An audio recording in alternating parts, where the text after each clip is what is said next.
ആനകളെ പറ്റി പറയുമ്പോൾ അല്ലെങ്കിൽ അതിൻ്റെ പ്രത്യേകതകളെ പറ്റി പറയുമ്പോൾ ഇവിടെ നമുക്ക് പറയാനുള്ളത് ആനകളുടെ മാത്രം ക്ഷേത്ര ആചാരങ്ങളുടെ പ്രത്യേകത കൂടിയാണ്.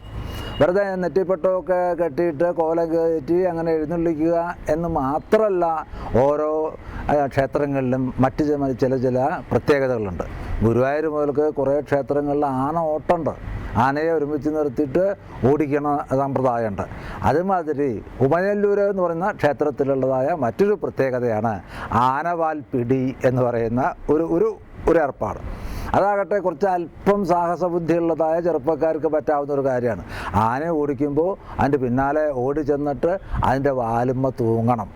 കുറച്ചൊക്കെ അപകടം സംഭവിക്കാൻ എളുപ്പമുള്ളതായ വളരെ സാഹസ പ്രവൃത്തിയാണ് അത്. എങ്കിലും ആ ആനയ്ക്ക് ആ ഒരു ചടങ്ങിന്, അത്തരത്തിലുള്ള ഒരു പരിപാടിക്ക് കൊല്ലങ്ങളായിട്ട് പങ്കെടുക്കുന്നത് ഈ തൃക്കടവൂർ ശിവരാജു എന്ന് പറയുന്ന ആനയാണ്. അത്തരം മത്സരങ്ങളിൽ പങ്കെടുക്കുന്നതിന് പരിചയമുണ്ട്, അതിനുള്ളതായ കഴിവുണ്ട്. ആ മത്സരങ്ങൾ കൂടി ഈ ശിവരാജു ആസ്വദിക്കുന്നുണ്ട് എന്ന് പ്രേക്ഷകരായ നമുക്ക് തോന്നും. അതിൻ്റെ വിശദീകരണങ്ങൾ ഈ എപ്പിസോഡിൽ നമുക്ക് കാണുകയും ചെയ്യാം. എൻ്റെ ഒരു പ്രത്യേകത എന്ന് പറഞ്ഞാൽ, ഒന്നാം പാപ്പാനോട് ഇത്രയും വിധേയത്വമുള്ളൊരു ആന, ഇപ്പോൾ ഗോപാലകൃഷ്ണനോട് ഇത്രയും കൂറുള്ളൊരു ആന, ഒന്നാം പാപ്പാനോട് ഇത്ര കൂറ്, പക്ഷേ രണ്ടാം പാപ്പാനോട് അത്രയില്ല. ഇപ്പം മകന് ആയിട്ട് അത്രയും കൂറില്ല. അയാൾക്ക് നീരല്ലാത്ത സമയത്ത് കൈകാര്യം ചെയ്യാൻ പറ്റുമെങ്കിലും ഈ പാപ്പാനോട് വളരെ പ്രത്യേകത ഉള്ളതാണ്. അപ്പോൾ നേരത്തെ ഇതിന് മുമ്പ് നിന്നിട്ടുള്ള ചില ഒന്നാം പാപ്പന്മാരെ കാര്യമായിട്ട് കൈകാര്യം ചെയ്ത് വിട്ടിട്ടുമില്ല. അപ്പോൾ ഈ ഇങ്ങനെ ഒരു 16-17 വർഷമായിട്ട് ഞാനായിട്ട് ഉള്ളൊരു വലിയ, അപ്പോൾ ഇദ്ദേഹത്തിൻ്റെ പിന്നെ ഏത് തരത്തിലുള്ള ആളും പുള്ളിയെ തൂക്കിയെടുത്തുകൊണ്ട് നടക്കാൻ തക്കവണ്ണമുള്ള ബന്ധമാണ്. ഇവർ തമ്മിലുള്ള ഒരു ആത്മബന്ധമാണ്. ഒരു സസ്പെൻഷൻ ആണെങ്കിൽ പോലും ഇപ്പം ഡിപ്പാർട്ട്മെന്റ് നീരുകാലത്താണെങ്കിൽ ചിലപ്പോൾ അപൂർവമായിട്ടെങ്കിലും ബന്ധം മുറി നീരുകാലത്ത് അടുപ്പിച്ച് ശരിക്കും നോക്കിക്കൊണ്ടിരിക്കുകയാണെങ്കിൽ ഇത് ഓടിക്കും. ഒരു മാസമൊക്കെ നിന്നാൽ പുള്ളിക്ക് ഈസിയായിട്ട് കൈകാര്യം ചെയ്യാൻ പറ്റും. അങ്ങനെയാണ് ഇപ്രാവശ്യം അത് പറ്റി. ഡോക്ടറുടെ വ്യക്തിപരമായിട്ടുള്ള ഒരു അസസ്മെന്റ് ഇല്ലേ, എന്തുകൊണ്ടാണ് അത്രയും കാലം വളരെ അടുപ്പമുള്ള ഒരാളിനെ മതപ്പാടിന് ഏറ്റവും അധികം ശത്രു ആവുന്നത്? മതപ്പാടെന്ന് പറയുന്ന ഒരു കണ്ടീഷൻ ആനയെ സംബന്ധിച്ച് അതിൻ്റെ ഒരു ഫിസിയോളജിക്കൽ ഫിനോമിനാണ്. ആരോഗ്യമുള്ള ആനകളിൽ മാത്രം കാണുന്ന ഒരു പ്രത്യേകതയാണ് അത്. ആരോഗ്യം ഉണ്ടെങ്കിൽ ആനയ്ക്ക് ഇതുണ്ടാവും. പക്ഷേ ആ മതപ്പാട് സ്റ്റേജ് എന്ന് പറഞ്ഞാൽ ആനയെ സംബന്ധിച്ച് അതിൻ്റെ ഒരു സബ് കോൺഷ്യസ് മൈൻഡാണ്. അപ്പോൾ ആ സബ് കോൺഷ്യസ് മൈൻഡിൽ ആന അതിൻ്റെ പഴയ കാലങ്ങൾ, ഇവനെ ഉപദ്രവിച്ചിട്ടുള്ള ചരിത്രങ്ങളൊക്കെ ഓർക്കും. ഇപ്പോൾ ഗോപാലകൃഷ്ണൻ ഒരിക്കൽ തല്ലിയിട്ടുണ്ടെങ്കിൽ ഇവൻ്റെ മനോമുഖരത്തിൽ വരുന്നത് കളക്ട് ചെയ്ത് വരുന്നത്. അപ്പോൾ ഇവനെ സ്നേഹിച്ച സമയമല്ല. അങ്ങനെ വരുമ്പോഴാണ് പാപ്പാനെ ഓടിക്കുന്നൊരു സാഹചര്യം. അനിവാര്യവും ആസന്നവുമായിരുന്ന മരണവക്ത്രത്തിൽ നിന്നും ഭക്തശിരോമണിയായ മാർക്കണ്ഡേയനെ രക്ഷിക്കുവാൻ രംഗത്തെത്തിയ ശ്രീ മഹേശ്വരനാണ് തൃക്കടവൂർ ക്ഷേത്രത്തിലെ പ്രതിഷ്ഠയെങ്കിൽ തൃക്കടവൂരപ്പൻ്റെ സ്വന്തം ഉരുപ്പടിയായ നമ്മുടെ രാജുവിൻ്റെ രക്ഷയ്ക്ക് എല്ലായ്പ്പോഴും ഓടിയെത്താൻ തയ്യാറുള്ള ഒരു മഹാമനസ്കനാണ് അവൻ്റെ സ്വന്തം പാപ്പാൻ ഗോപാലകൃഷ്ണൻ നായർ. പക്ഷേ ക്ഷേത്രത്തിൽ നടക്കിരുത്തിയ കാലം മുതൽ രാജു ആനയുടെ ഒപ്പം നടക്കുന്ന പാപ്പാൻ ഗോപാലകൃഷ്ണൻ നായർ ചിലപ്പോഴൊക്കെ മറ്റേതെങ്കിലും ആനകളിലേക്ക് ട്രാൻസ്ഫർ ആവാറുണ്ട്. അത്തരം ഇടവേളകളിൽ രാജു തൻ്റെ തനി സ്വഭാവം പുറത്തെടുത്തെന്നു വരും. കളിക്കാരെ കർശനമായി നിരീക്ഷിച്ച് കളി നിയന്ത്രിക്കാൻ നിയോഗിക്കപ്പെട്ട സാക്ഷാൽ റഫറിയെ തന്നെ തലകൊണ്ടിടിച്ച് സ്ട്രെച്ചറിൽ പുറത്തേക്കെടുപ്പിക്കുന്ന ഒരു തീപ്പൊരി ചിങ്കത്തെപ്പോലെ രാജു ആളും തരവും നോക്കി പുതിയ പാപ്പാന്മാർക്കിട്ട് പണിയുകയും ചെയ്യും. പക്ഷേ മനപ്പൊരുത്തത്തിൻ്റെയും സ്നേഹവിശ്വാസങ്ങളുടെയും പ്രതിരൂപങ്ങൾ പോലെ തൃക്കടവൂരാനയും ഗോപാലകൃഷ്ണൻ എന്ന പാപ്പാനും ഇരുമെയ്യാണെങ്കിൽ കൂടി ഒറ്റ മനസ്സായി നീങ്ങുന്നതിനിടയിലും 2 മാസം മുമ്പ് ഇവർക്കിടയിലേക്കൊരാൾ ഒരു നുഴഞ്ഞുകയറ്റം നടത്തി നോക്കി.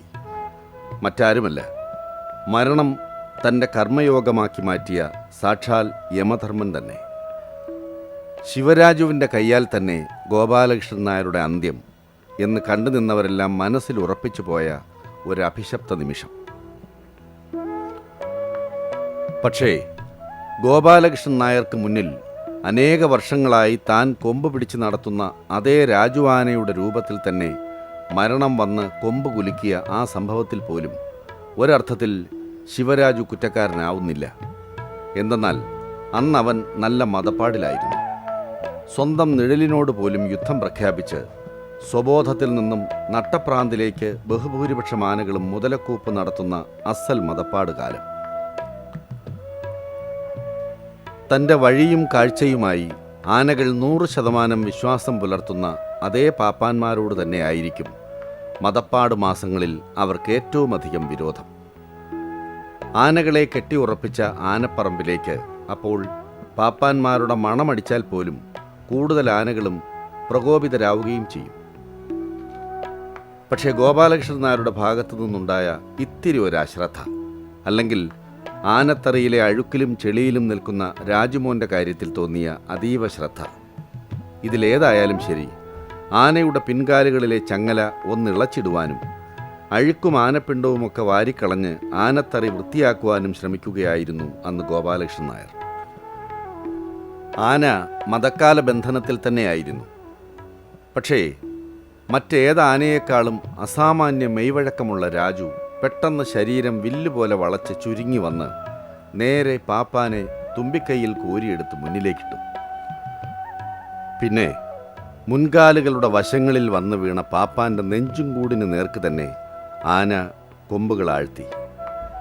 പക്ഷേ ഭാഗ്യത്തിന് ആ കൊമ്പുകൾ അന്ന് ആഴ്ന്നിറങ്ങിയത് വീണ് കിടക്കുന്ന പാപ്പാൻ്റെ നെഞ്ചിന് ഇരുവശങ്ങളിലൂടെയും കൊണ്ടില്ല എന്ന മട്ടിൽ. പറഞ്ഞു തീരുന്നതിനുള്ളിലെന്നോണം അമ്പലത്തിനടുത്തുള്ള ആനത്തറയിൽ ഈ ഉള്ളുപിടയ്ക്കുന്ന രംഗം അരങ്ങേറുമ്പോൾ കുറച്ചുപേരെങ്കിലും പരിസരത്തുണ്ടായിരുന്നു, കൂട്ടത്തിൽ മറ്റൊരു പാപ്പാനും. പിന്നെയും കുത്തുവാനായി മണ്ണിൽ പുതഞ്ഞിടത്തു നിന്നും ആന കൊമ്പുകൾ ഊരിയെടുക്കുന്ന ഒരു നിമിഷം, ആ നിമിഷാർത്ഥത്തിലെ ഇത്തിരി നേരത്ത് ആ ഇടച്ചട്ടക്കാരന് തോന്നിയ ഒരു ബുദ്ധിയും സാഹസികതയും. പിന്നെയും കുത്തുവാനായുന്ന ആനയുടെ ശ്രദ്ധ തന്നിലേക്ക് പിടിച്ചു പറിച്ചുകൊണ്ടെന്നോണം പൊടുന്നനെ അയാൾ അരികിലൂടെ ശബ്ദമുണ്ടാക്കിക്കൊണ്ടും എന്തോ എടുത്തെറിഞ്ഞുകൊണ്ടും ഓടി. പ്രതീക്ഷിച്ചതുപോലെ തന്നെ ആന വെട്ടിത്തിരിഞ്ഞു. ആ ഒരു നിമിഷം മരണത്തിൻ്റെ വായിൽ നിന്നും സ്വന്തം ജീവൻ വാരിപ്പിടിച്ച് ഉരുണ്ടുമാറാൻ ഗോപാലകൃഷ്ണനും സാധിച്ചു. ആ സമയം കയറാൻ പാടില്ലാത്തതാണ്. നമ്മുടെ കയ്യിൽ നിന്ന് വെച്ചിട്ട് നമ്മൾ കയറി ചെന്ന് ആന കുഴപ്പമുണ്ടാക്കണതാണ്. അങ്ങനെ. പക്ഷേ ഇപ്പം ഈ കയറിയെന്ന് പറഞ്ഞത് ആനയുടെ കാലിനകത്ത് ചങ്ങല കൊതിഞ്ഞിരുന്നുകൊണ്ട് നമ്മൾ അഴിച്ചു മാറ്റാൻ വേണ്ടിയിട്ട് കയറാൻ ശ്രമിച്ചതാണ്. നമുക്കൊരു വിശ്വാസം ഉണ്ടായിരുന്നു അങ്ങനെ ചെയ്യില്ല എന്നുള്ളതല്ലേ. പക്ഷേ കയറി ചെന്നപ്പോൾ ആനയ്ക്ക് കുഴപ്പമൊന്നുമില്ല. കയറി ചെന്ന് അടുത്ത് നിന്ന് ഇങ്ങോട്ട് ഇരുന്നോളാൻ പറഞ്ഞപ്പോഴാണ് എനിക്ക് വിഷയമായത്. ആന ഇങ്ങനെ ഈ കൈ കളത്തി പിടിച്ചുകൊണ്ട് ആന കുഞ്ഞു കുത്തുമായിരുന്നു. അപ്പോൾ ഈ 2 കൊമ്പിൻ്റെ ഇടയ്ക്കായി ശരിക്കും നമ്മുടെ ശരീരത്തിന് അപ്പുറം കൊമ്പ് വന്നു. ദേഹത്ത് കൊണ്ടില്ല, ഭാഗ്യത്തിന് ശരീരത്തിലും കൊണ്ടില്ല. കൊമ്പ് അത്ര അകന്നത് നമ്മുടെ ഭാഗ്യമല്ലേ.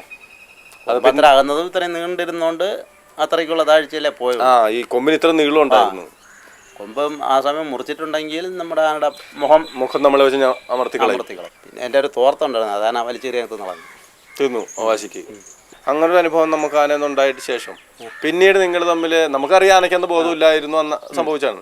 എങ്കിലും നമ്മൾ ആനയെ, നമ്മുടെ മുഖാനയെ നമ്മൾ നേർക്ക് നേരെ മുഖത്തോട് മുഖം കാണുമ്പോൾ ഒരു ഉള്ളിൻ്റെ ഉള്ളിൽ എന്തെങ്കിലും ഒരു പേടിയോ അങ്ങനത്തെ എനിക്കില്ല, ഒന്നുമില്ല. നമ്മുടെ ഭാഗത്തു നിന്ന് തെറ്റാണെന്ന് തന്നെയാണ് നമുക്ക്. നമ്മുടെ ഭാഗത്തു നിന്ന് തെറ്റ് വന്നതല്ലല്ലോ.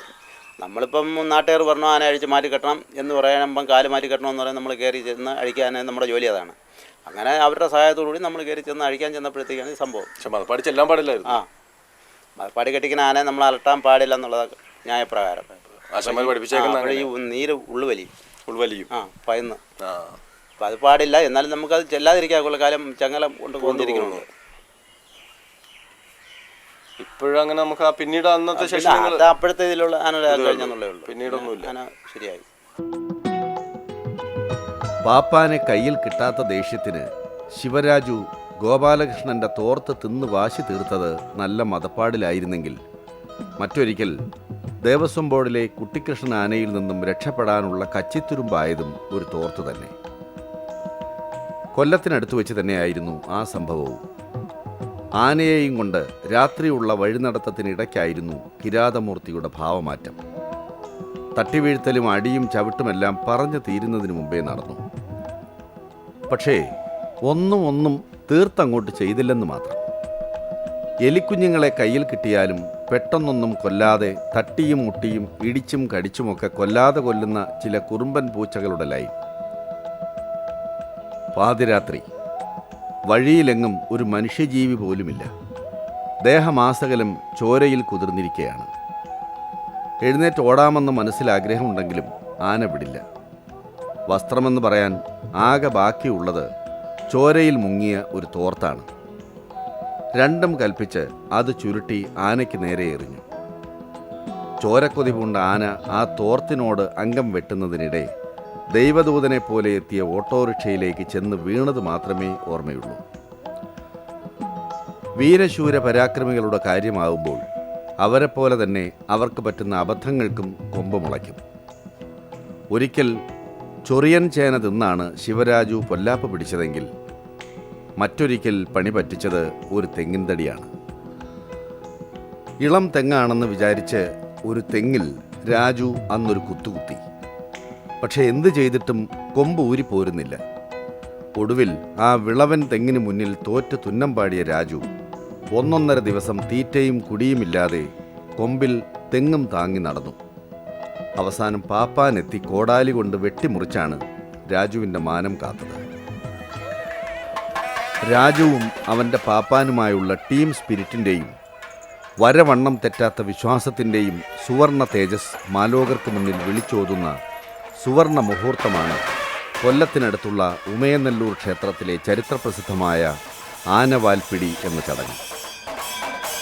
പഴനി കഴിഞ്ഞാൽ പടിഞ്ഞാറോട്ട് ദർശനമുള്ള സുബ്രഹ്മണ്യ ക്ഷേത്രമെന്ന നിലയിലും നൂറ്റാണ്ടുകൾക്ക് മുമ്പേ തന്നെ ഉമയനെല്ലൂർ ക്ഷേത്രം പ്രശസ്തമാണ്.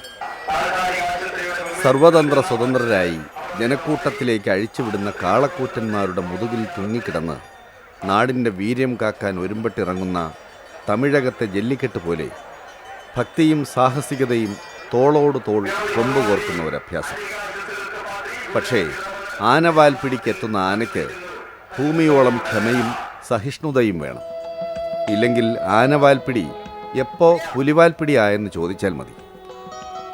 പക്ഷേ കഴിഞ്ഞ 1.5 ദശകത്തിലേറെയായി ഉമയനെല്ലൂരിലെ ആനവാൽപ്പിടിക്കായി മുടക്കമില്ലാതെ ക്ഷണിക്കപ്പെടുന്നത് തൃക്കടവൂർ ശിവരാജുവിനെയാണ്.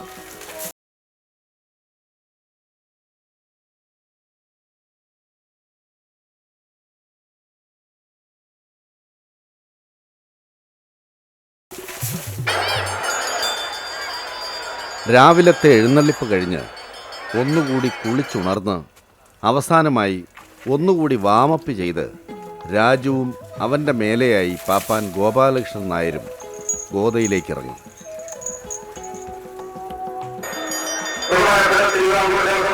അപ്പോൾ പാപ്പാൻ ഗോപാലകൃഷ്ണൻ നായരുടെ തലയിൽ നല്ലൊരു തലപ്പാവ് അല്ലെങ്കിൽ തലേക്കെട്ടുമുണ്ടാവും. പിന്നെ ആന നടയിലേക്ക് എത്തുന്നതിനും ആനവാൽപ്പിടി മുഹൂർത്തത്തിന് മണി മുഴങ്ങുന്നതിനും നിമിഷങ്ങൾ മാത്രം.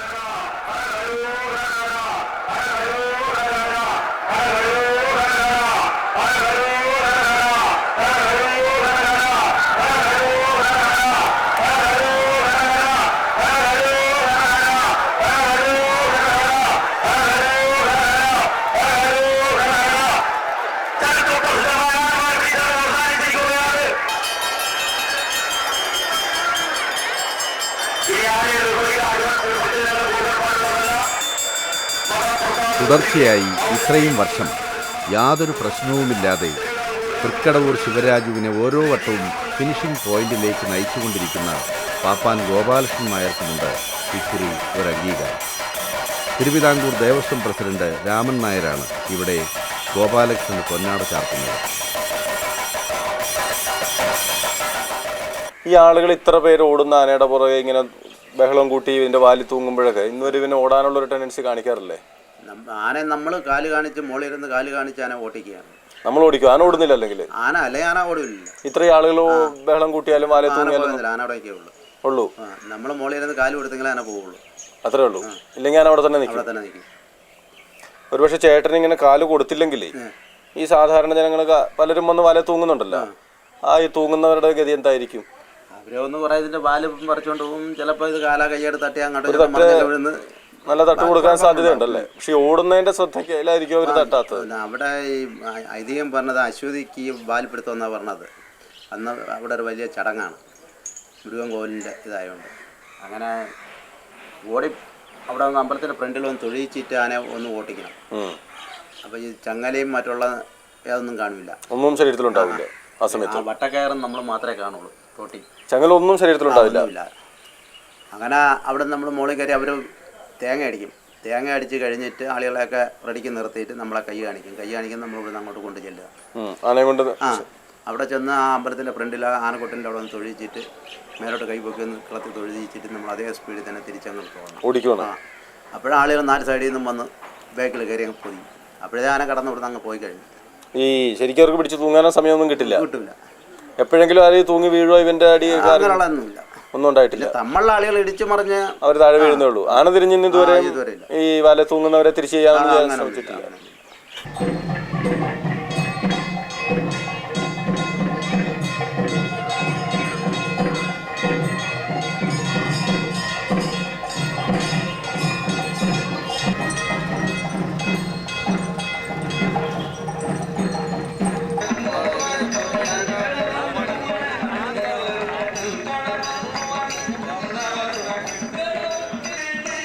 ഇത് പട്ടങ്ങളുടെയും വട്ടമേശ ഉച്ചകോടികളുടെയും പെരുമഴക്കാലമാണ്.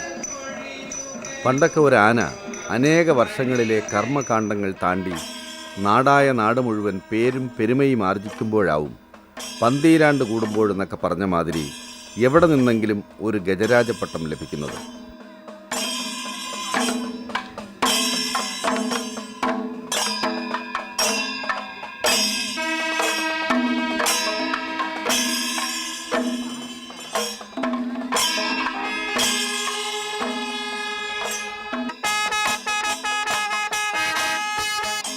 പക്ഷേ ഇന്നോ കഴിയുമെങ്കിൽ നിലത്തുനിന്ന് പൊങ്ങും മുമ്പേ തന്നെ തൻ്റെ ആനയ്ക്ക് എങ്ങനെയെങ്കിലും ഒരു ഗജരാജപട്ടം തരപ്പെടുത്താനായിരിക്കും പലർക്കും തിടുക്കം.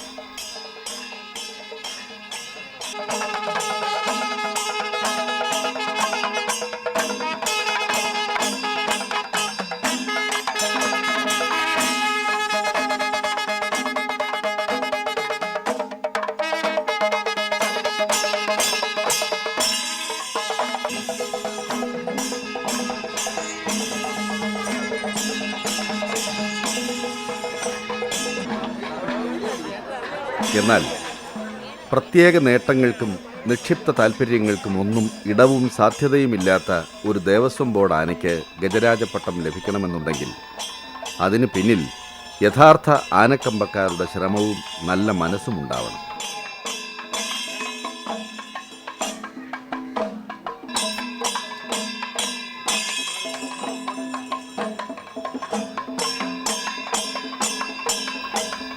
ഏറ്റവും ലക്ഷണോത്തമന്മാരായ ആനകളെ തന്നെ അണിനിരത്തി വർഷാവർഷം കൊല്ലം നഗരിയിൽ ഗജമേള സംഘടിപ്പിക്കുന്ന പട്ടത്താനം ശ്രീ സുബ്രഹ്മണ്യസ്വാമി ക്ഷേത്രത്തിൻ്റെ ആഭിമുഖ്യത്തിൽ ശിവരാജുവിനും നൽകപ്പെടുന്നു ഒരു ഗജരാജപട്ടം.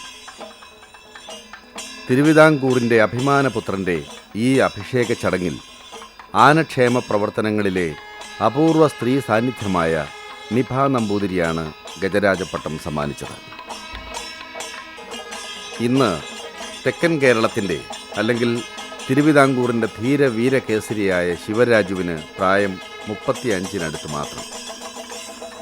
ആണത്തവും ആനത്തവും പിന്നെ ഇത്രയേറെ ലക്ഷണ പൊരുത്തങ്ങളും ഒരുപോലെ സമ്മേളിക്കുന്ന ഒരു ഗജവീരൻ ഇപ്പോൾ തന്നെ തിരുവിതാംകൂറിൻ്റെ ഇത്തിരി വട്ടത്തിൽ നിന്നും പുറത്തു കടന്നാൽ ഈ ആണഴകനെ കേരളത്തിൻ്റെ മറ്റു ഭാഗങ്ങളിലുള്ളവർക്ക് കൂടി കാണാൻ അവസരം കിട്ടിയാൽ ഇവനെ പൂവിട്ട് പൂജിക്കാനും ഇവൻ്റെ ദിനങ്ങൾക്കായി കാത്തു നിൽക്കാനും ആനപ്രേമികൾക്ക് 1000 വട്ടം സമ്മതമുണ്ടാവും.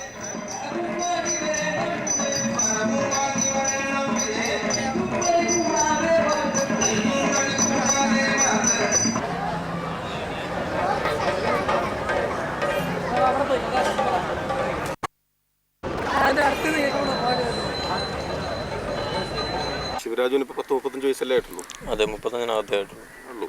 ഇവന് ഈ ഒരു പ്രായത്തിൽ തന്നെ നിങ്ങളൊരു ഗജരാജപട്ടം കൊടുക്കാനായിട്ട് തീരുമാനിച്ചതിൻ്റെ പിന്നിൽ എന്താണ് നിങ്ങൾക്ക് അതിനൊരു തോന്നലുണ്ടാക്കി? അതിൻ്റെ ആ സൗന്ദര്യം, പിന്നെ എൻ്റെ ഒരു തലപിടുത്തം. തെക്കൻ കേരളത്തിൽ അനന്തനും രാജശേഖരനൊപ്പം തലപിടിച്ച് നിൽക്കാൻ കഴിവുള്ളവരാണ് ഇത് മാത്രമേ ഉള്ളൂ. ഒരു വേറിട്ടൊരു സ്റ്റൈല് മറ്റ് ഒരു ആനകളുമായിട്ടും രാജുവിനെ താരതമ്യപ്പെടുത്താൻ ഒക്കില്ല. എന്തൊക്കെയാണ് നിങ്ങളുടെ ഒരു നോട്ടത്തിൽ ഇവൻ്റെ പ്ലസ് പോയിന്റ്സ്? എൻ്റെ നോട്ടത്തിൽ ഏറ്റവും ഇവൻ്റെ ചെവി തന്നെയാണ്. ഇത്ര ഒരു വലിപ്പമുള്ളൊരു ചെവി കേരളത്തിൽ ഒരാനകൾക്കുമില്ല. ശിവനും ചാപ്പുമറ്റും ഇതിനൊക്കെ ഉണ്ടാവില്ല. ഇത്ര വീതിയുള്ളൊരു ചെവി വേറെ ഒരാനയ്ക്കുമില്ല. പിന്നെ ഇവൻ്റെ കളറ്, പിന്നെ തലയെടുപ്പ് തന്നെ ഒരു പ്രധാന ഒരു ഘടകമാണ്. ഇടനീട്ടം അല്പം കുറവ്, അത് മാത്രമേ ഉള്ളൂ ഇതിനൊരു പോരായ്മയായിട്ട്. ഇതൊരു നിങ്ങളുടെ ഒരു പ്രസ്റ്റീജിയസ് എലിഫൻ്റ് അല്ലേ? അതെ അതെ. ഇപ്പോൾ സാറ് വന്ന ശേഷമുള്ള എന്തൊക്കെയാണ് ഇവൻ്റെ കാര്യത്തിൽ നിങ്ങൾ ശ്രദ്ധിക്കാറുള്ളത്? ഞാൻ കഴിഞ്ഞ ഒരു 2 മാസം മുമ്പ് ഇതിന് സ്പെഷ്യൽ ഡയറ്റ് തുടങ്ങി. അതായത് സുഖചികിത്സ സുഖചികിത്സ, കരിപ്പോട്ടി, പിന്നെ അരി, ഉള്ളി ഇതെല്ലാം കൂടെ ചേർത്ത്, പിന്നെ ഷാർക്കോ ഫ്രോൾ എന്ന് പറഞ്ഞൊരു ടോണിക് ഉണ്ടായിരുന്നു, ഇതെല്ലാം കൂടെ ചേർത്ത് നമ്മൾ സ്പെഷ്യൽ ഡയറ്റ് കൊടുത്തു. അങ്ങനെ കൊടുത്ത് 1 മാസം ഇരിക്കുന്ന സമയത്താണ് ഇവന് ഈ മദപ്പാട് ഉണ്ടാകുന്നത്. എന്നാലും അതും തുടർന്നുകൊണ്ടിരുന്നു. പിന്നെ മദപ്പാടിൽ ഇപ്പം ആഗസ്റ്റ് മാസത്തിൽ നമ്മൾ മദപ്പാടിൽ കിട്ടി. ആ കിട്ടിയ സമയത്ത് പിന്നെ തണുപ്പിന് വേണ്ടി നമ്മൾ ഈ വെള്ളരിക്ക കൊടുത്തു. അതാണ്ട് 1.5 മാസക്കാലം കൊടുത്തു. പിന്നെ നല്ല രീതിയിലുള്ള ചികിത്സ നമ്മൾ കൊടുക്കുന്നത്, ഇങ്ങനെ ഇപ്പം കൊടുക്കാവുന്ന എല്ലാ ചികിത്സകളും നമ്മൾ കൊടുത്തിട്ടുണ്ട്. എല്ലാ രീതിയിലും ഇവനിപ്പോൾ നമുക്കൊരു ഇവൻ്റെ ദിവസേനയുള്ള മെനു എങ്ങനെയാണ്? ഇവൻ എന്താണ് റേഷൻ ദേവസ്വം ബോർഡിൽ നിന്ന് തന്നെ വെച്ചിട്ടുള്ള ഒരു സാധാരണ, അത് നമ്മൾ എല്ലാ ആനകൾക്കും ഒരുപോലെയാണോ? അതിൻ്റെ ഒരു വലിപ്പത്തിനും കുട്ടിയാനയ്ക്കും വലിയാനയ്ക്കും ഒക്കെ എല്ലാ ആനകൾക്കും ഒരേ റേഷനാണ്? അത് ആനക്കാർ പോയി ഒലയും മറ്റ് പനയോലയും പനയും എല്ലാം കളക്ട് ചെയ്ത് അവർ കൊണ്ടുവരും. അതിൻ്റെ കൂലി നമ്മൾ അവർക്ക് തന്നെ കൊടുക്കും. പിന്നെ ചോറ് ഉണ്ടോ? അങ്ങനെ ചോറ് ദിവസമില്ല, ദിവസത്തിനില്ല, സ്പെഷ്യൽ ഡയറ്റിന് മാത്രമേ ഉള്ളൂ. അത്രേ ഉള്ളൂ, അല്ലാണ്ട് ദിവസേന ഇല്ലില്ല. ദിവസാനകൾക്ക് ചോറില്ല. ഇല്ലില്ല, സുഖചികിത്സയ്ക്ക് മാത്രമേ ഉള്ളൂ ഈ ഡയറ്റ് കൊടുക്കുന്നത്.